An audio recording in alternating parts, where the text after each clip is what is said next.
같이 사도신경으로 신앙 고백 드리겠습니다.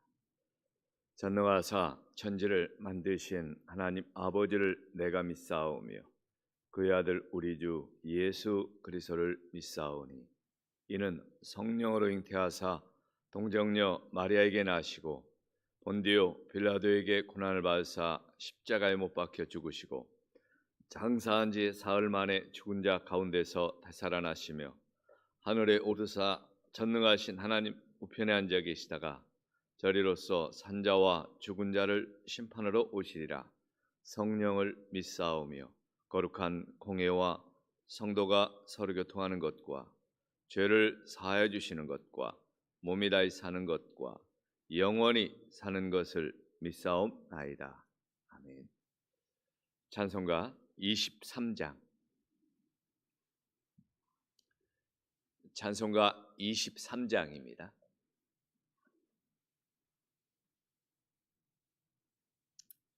찬송가 23장과 26장 찬송합니다.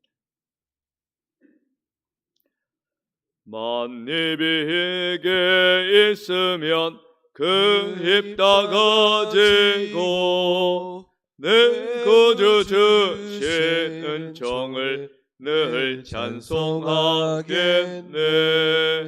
내 은혜로우신 하나님 날 도와주시고 그 크신 영광 널리 펴 다 알게 하소서. 내 주의 귀한 이름이 날 위로하시고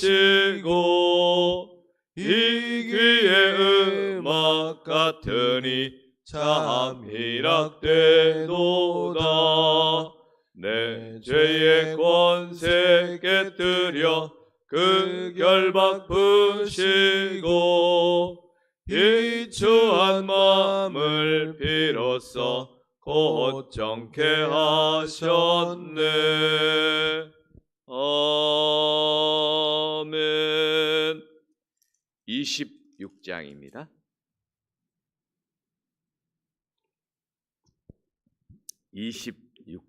찬송합니다. 구세주를 아는 이들 찬송하고 찬송하세. 만국 뜻과 힘 다하여 경배드리세. 주를 알지 못한 이들 주가 친히 인도하사 그의 피로 구속하니 찬송 부르세. 약한 사람도 은받아 시험 중에 참게 되니 모든 죄를 이길 힘은 믿음뿐이라. 진리 되신 우리 주는 영원토록 변함없네.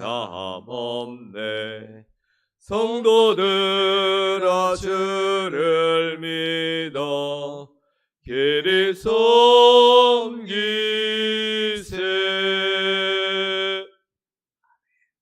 하나님 말씀은 다니엘서 11장 1절로 19절 말씀입니다.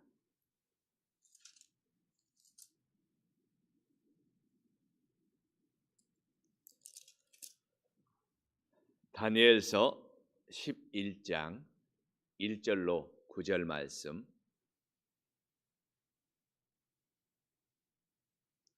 한 절씩 교독합니다. 다니엘서 11장 1절로 9절입니다.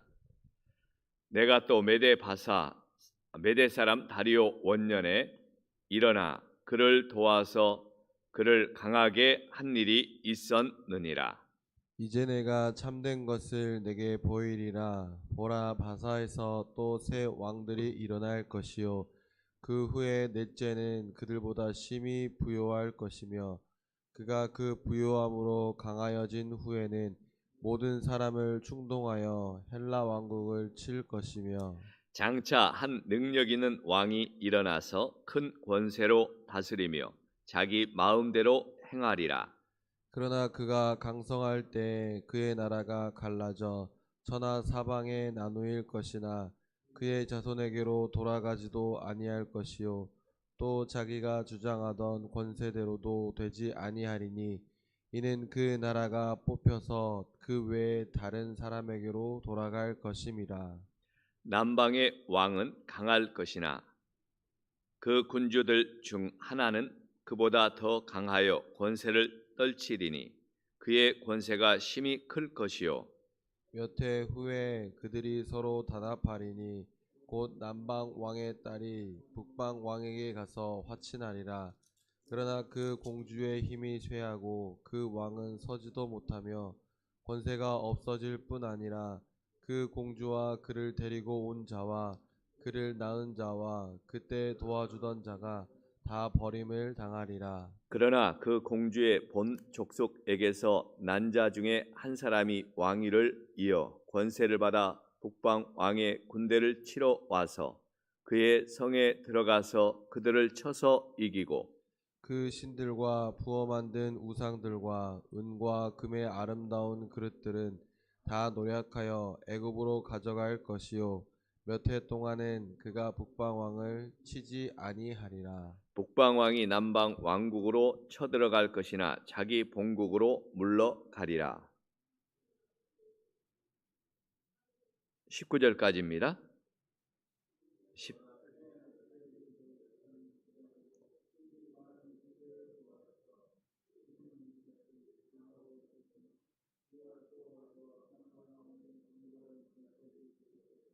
남방 왕은 크게 노하여 나와서 북방 왕과 싸울 것이라. 북방 왕이 큰 무리를 일으킬 것이나 그 무리는 그의 손에 넘겨준 바 되리라.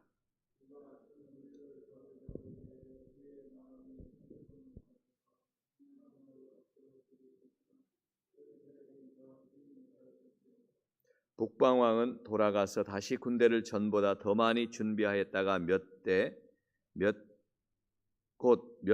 해 후에 대군과 많은 물건을 거느리고 오리라. 남방 왕을 칠 것이요 내 백성 중에서도 포악한 자가 스스로 높아져서 환상을 이루려 할 것이나 그들이 도리어 걸려 넘어지리라. 이에 북방 왕은 와서 토성을 쌓고 견고한 성읍을 점령할 것이요 남방 군대는 그를 당할 수 없으며 또 그가 택한 군대라도 그를 당할 힘이 없을 것이므로 오직 와서 치는 자가 자기 마음대로 행하리니 그를 당할 사람이 없겠고 그는 영화로운 땅에 설 것이요 그의 손에는 멸망이 있으리라. 그가 결심하고 전국의 힘을 다하여 이르렀다가 그와 화친할 것이요 또 여자의 딸을 그에게 주어 그의 나라를 망하게 하려 할 것이나 이루지 못하리니 그에게 무익하리라. 그 후에 그가 그의 얼굴을 바닷가로 돌려 많이 점령할 것이나 한 장군이 나타나 그의 정복을 그치게 하고 그 수치를 그에게로 돌릴 것이므로 같이 읽습니다. 그가 드디어 그 얼굴을 돌려 자기 땅 산성으로 돌아갈 것이나 거쳐 넘어지고 다시는 보이지 아니하리라. 아멘.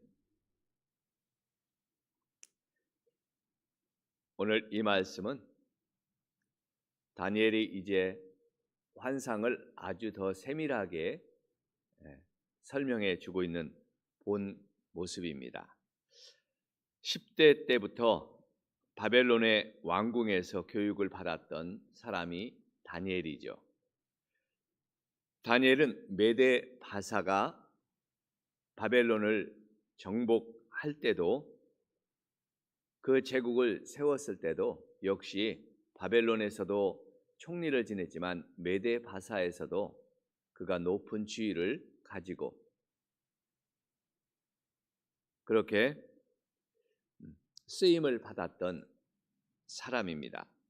그곳에서 강대국의 흥망성쇠와 세계 열강의 모습을 친히 그가 지켜보았죠. 제국이 어떻게 멸망하기도 하고 세워지기도 하고 또 그 제국이 어떻게 진행되고 왕성하게 되는지도 그가 친히 그 역사의 현장에서 보고 있었다는 것입니다. 그리고 이 환상을 통해서 모든 역사가 앞으로 일어날 그 모든 역사가 하나님의 손에 의해서 이루어진다는 사실도 정확하게 알고 있었어요. 하나님은 역사의 주인이시죠. 그 역사의 주인이신 하나님은 오늘 보니까 천사를 통해서 일하시는 하나님이심을 봅니다. 1절에 보면 내가 또 메대 사람 다리오 원년에 일어나 그를 도와서 그를 강하게 한 일이 있었느니라. 여기서 보면 천사 가브리엘이 다리오 원년에 그 다리오를 도왔다라는 기록이 있습니다. 그를 도왔다라는 기록이 있죠. 여기서 그는 미가엘 선지자입니다. 미가엘 천사예요. 미가엘은 다리오 원년에 유다 백성들을 고국에 귀환시키기 위해서 영적 전투를 치루었어요.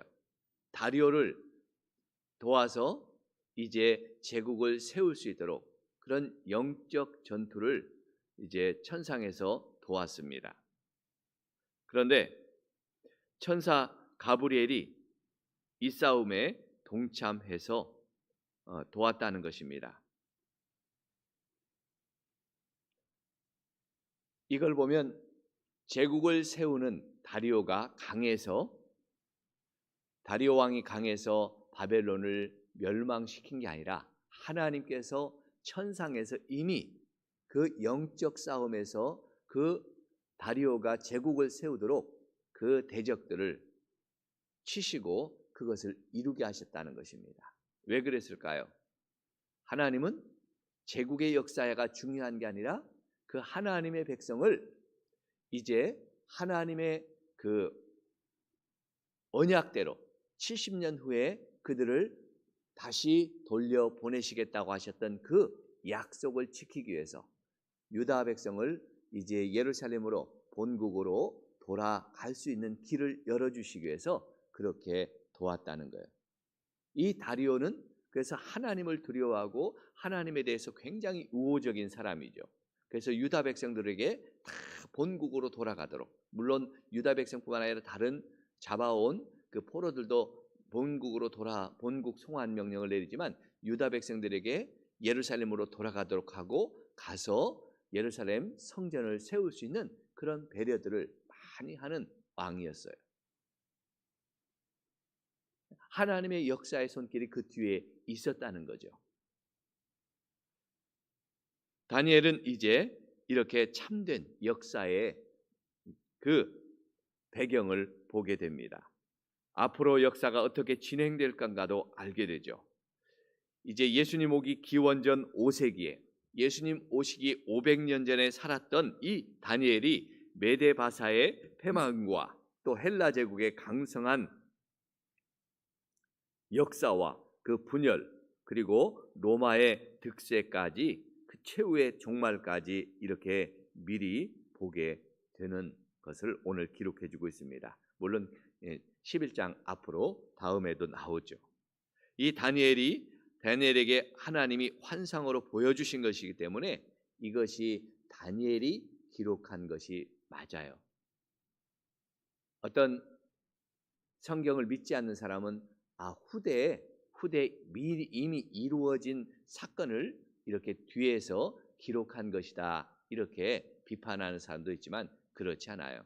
하나님께서 모든 역사의 주인이시기 때문에 그것을 미리 보여주고 미리 알게 하고 환상으로 본 이 다니엘이 500년 전에 이 역사가 이루어질 것을 앞으로 제국의 역사가 이루어질 것을 다 기록하고 보았다는 거죠. 하나님은 이미 그 바벨론 아수르 왕에게 그걸 보여주죠. 금신상의 그 모습을 통해서 세계 제국이 어떻게 이루어지는지를 이미 또 세상에도 그 세상의 왕에게도 보여주었던 하나님의 그 역사입니다. 이 메대 바사에 특별히 오늘 보니까 아주 강한 네 번째 왕이 나오게 됩니다. 여기 3절에 보니까 장차 한 능력 있는 왕이 일어나서 큰 권세로 다스리며 자기 마음대로 행하더라 그랬습니다. 이 큰 왕은 이 바사의 네 번째 왕으로 아주 부유하고 강한 자였는데 이 왕이 누구냐면 아하수에로 왕이었어요. 아하수에로 왕하면 누가 생각납니까? 에스더가 생각나죠. 이 에스더가 이제 그 왕후가 되었던 그 시대가 이 바사 제국의 가장 강력한 시대였어요. 그런데 이 아하수에로 왕이 대군을 이끌고 정복 사업을 벌입니다. 그래서 BC 480년에 아테네 장군의 그 거짓 정보를 듣고는 이 바다의 폭이 좁은 그 살라미스만으로 달려가요. 거기에 헬라의 큰 군대가 있어서 거기 있다고 해서 거기서 이제 전투를 싸워서 정보를 가지고 가서 이렇게 이기려고 했는데 거기서 헬라 연합군에게 대패를 해요. 거짓 정보에 속아서요. 그 후에 힘을 잃고 바사 제국은 한 능력 있는 왕, 그러니까 알렉산더에게 멸망당. 이 알렉산더는 이 헬라 제국, 그리스를 중심으로 해서 헬라 제국을 세웠는데 거기에 만족하지 않고 계속 그가 20살에 왕이 되어서 33세에 죽는데 그 10년이 넘도록 정복 전쟁을 합니다. 매번마다 승리하게 돼서 그 제국이 인도까지 이르러요. 내일 지도를 다시 한번 보여드리겠습니다. 그래서 엄청난 큰 제국을 이루는데 어떻게 된다고 했습니까? 그가 그 제국을 이루고 전쟁에 나갔다가 인도 이 정복 전쟁에 나갔다가 너무너무 많은 시간들, 먼 시간들, 오랜 시간들을 이렇게 전쟁터에 나갔던 군사들이 지치고 힘드니까 이제 돌아옵니다. 그 돌아올 때 풍토병에 걸려서 그만 죽고 말아요. 그리고 그 헬라 제국은 4명의 장군에 의해서 분열돼요. 4명의 장군에 의해서 이게 분열되기 때문에 분열됩니다. 이런 걸 보면 역사가 내 마음대로 안 되죠. 내가 제국의 제왕이지만 왕이지만 내 마음대로 안 되잖아요.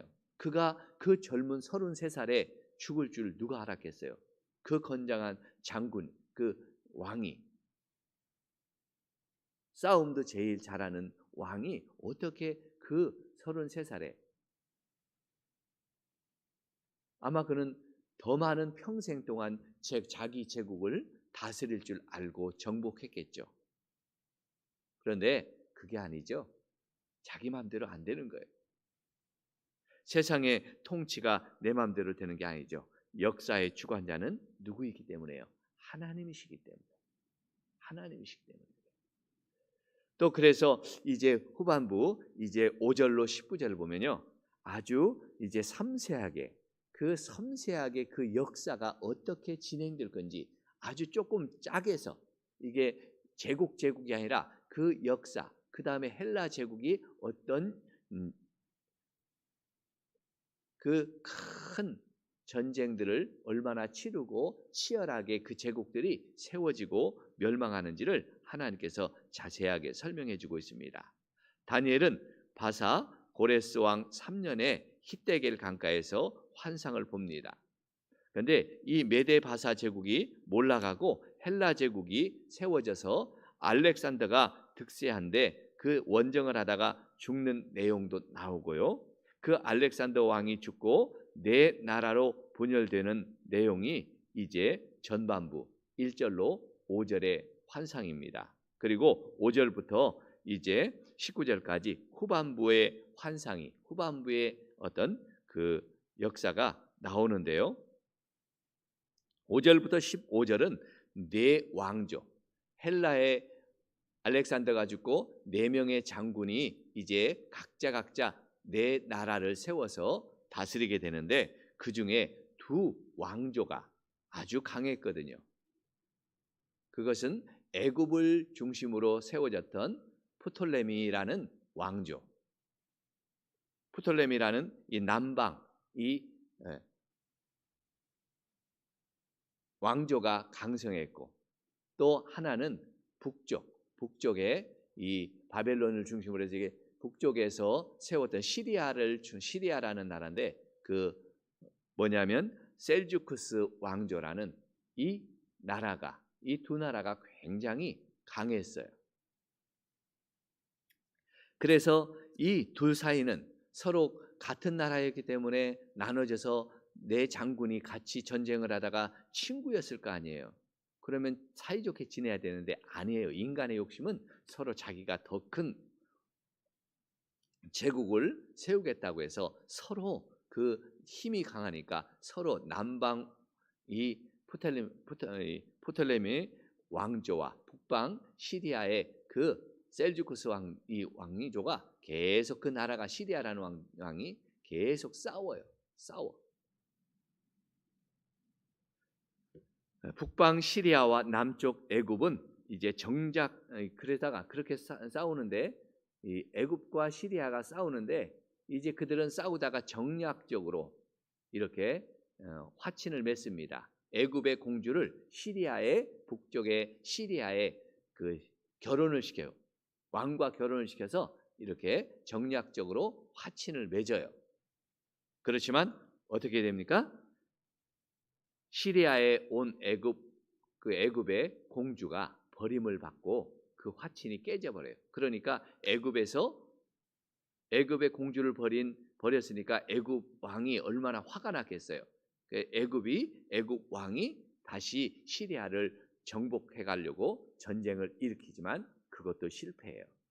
나중에 시리아가 또 애굽을 정복하려고 내려옵니다.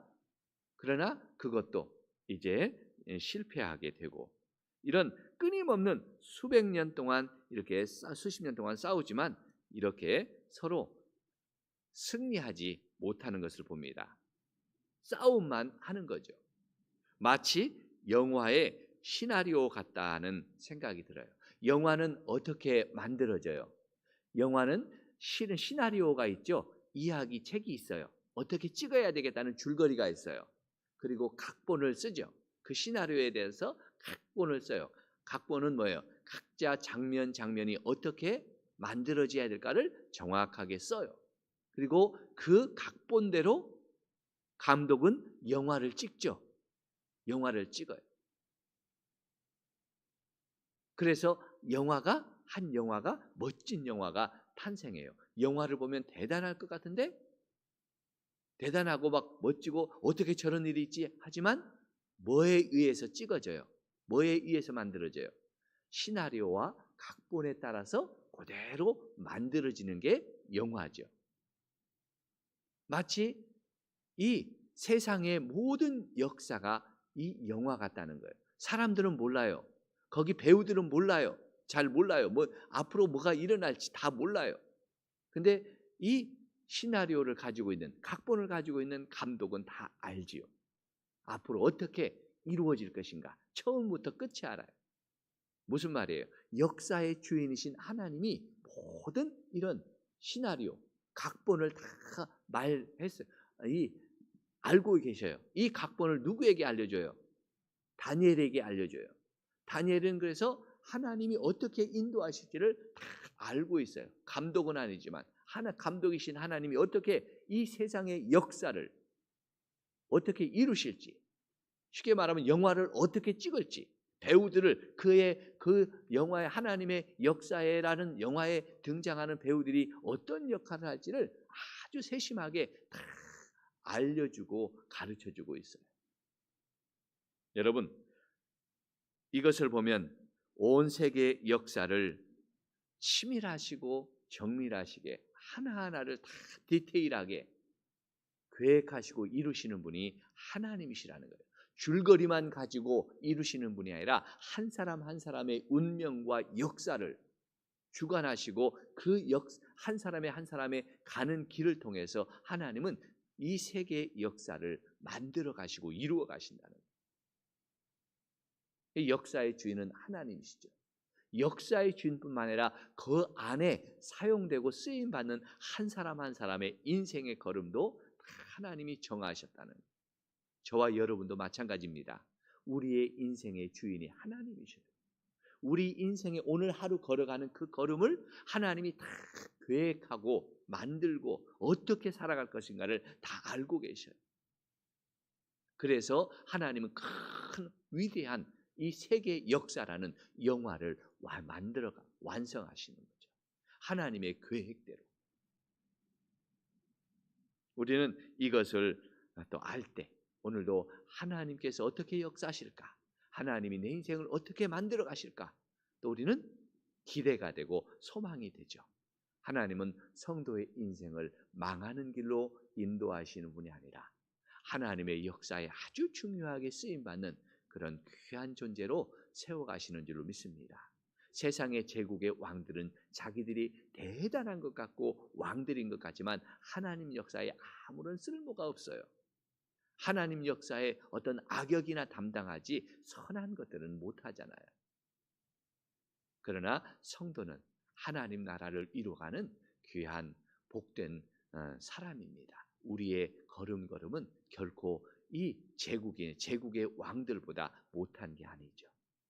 그들보다 더 귀한 존재로 하나님 나라의 귀한 역사를 위해 쓰임받는 주인공들이 바로 성도라는 것입니다. 저와 여러분의 삶이 이렇게 하나님 나라의 귀한 역할을 감당하는 또 인생임을 기억하시고 우리의 삶을 기억하시고 오늘도 하나님 앞에 순종함으로 더 귀하게 쓰임받고 하나님께 영광 돌리는 저와 여러분 되시기를 주의 이름으로 간절히 소원합니다. 기도하겠습니다. 하나님 아버지 감사합니다. 오늘도 하나님 어렵고 힘든 소식들이 우리 주변에 들리지만 우리가 염려와 두려움에 떨지 않게 하여 주시고 하나님이 이 모든 역사의 주인공이시고 주인이시고 만들어 가시는 분이시며 세워 가시는 분인 줄로 믿습니다. 하나님 이 모든 역사를 이루어 가시는 하나님이 계시는데 우리가 주님 염려보다 평안을 누리게 하여 주옵소서. 두려움 속에서도 하나님이 우리를 안전하게 지키실 것을 믿고 또 오늘도 하나님 앞에 믿음으로 살게 하여 주옵소서.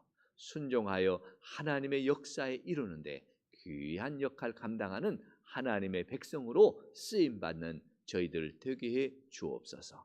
하나님 오늘도 하나님이여 이 땅에 여러 가지 아버지여 주님 흉흉한 소식들이 점점점 더 크게 퍼져갑니다. 하나님 하나님의 은혜의 손길이 이 시간 임하게 하여 주옵소서. 사람이 아버지여 할 수 없을 때 아버지의 역사의 주인 되시는 하나님의 능력의 손이 임할 줄로 믿습니다.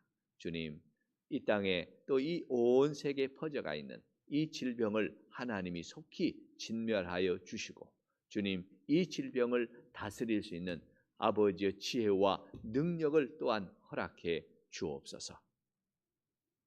아버지여 간구하기는 또 예배가 하나님 앞에 드리는 예배가 많이 위축되고 또 아버지여 주님 우리가 성도와 성도가 얼굴을 보며 하나님 앞에 예배드리는 것이 점점점 어려워지는 현실을 우리가 겪고 있습니다. 하나님 예배당 문이 닫히지 않게 해주시고 우리가 예배드리는 일이 멈춰지지 않도록 하나님께서 은혜를 베풀어 주시옵시고 우리가 더 열심히 또 아버지의 일을 위해 기도하고 하나님의 역사를 또 일으키는 믿음의 성도들 되게 하여 주옵소서.